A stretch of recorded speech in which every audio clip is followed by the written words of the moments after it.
ને ગાડરામાંથી ગાડી બારી ને તો આવડો બેઠો હોય માર પડ્યા રે કેડો ગાળા બધું અને ભડોદરના પાણી ફાટિયા કાઢીને કાઢ્યું છે ઓય આ તો હવે વડોદરથી પાણી આવે છે. ભડોદરથી પાણી આવે છે નકાચા બીજે છે આ પાણી હાલો વધે છે કે હાલો એની વધે છે? ઈ વધે છે આ વજુ આપણે ઉને હોજ ભલ પડી વબળામાં તો અહીંયા રાખો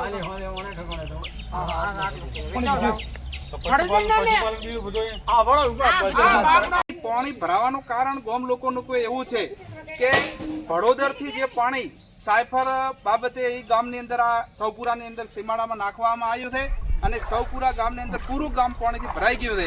એટલે અમારી સરકારને અને તંત્રને વિનંતી છે કે આ ગામની અંદર પાણીનો નિકાલ થાય એવી કોઈ વ્યવસ્થા કરે એવી સરકાર સાથે વિનંતી કરીએ છીએ ન કે આ ગામની અંદર આ ગામમાં પૂરું બોળાઈ જવાનું છે અને બોળાવાથી આ ગામના રહીશોને ખૂબ મોટું નુકસાન થવાનું છે. નુકસાન થઈ રહ્યું છે. ગામ લોકોનું કોઈ એવું છે કે અહીંયાની ઘર વખરી પૂરી નાશ થઈ ગઈ છે. એમના ઘરની અંદર પડેલો ઘર વખરી હોય ધોનની અંદર જીરું બાજરી કઠોળ બધું નાશ થઈ ગયું છે. ઘાસચારો સંપૂર્ણ અહીંયા પૂરો થઈ ગયો છે. નાખવા માટેને ઘાસચારો પણ નથી. એટલે અમે સરકારને તંત્રને વિનંતી કરીએ છીએ આજે અને શું કરે અમે વેદના હોભળે અમે તમારી રજૂઆત છે કે નહીં સરકાર સુધી મુકાવશું.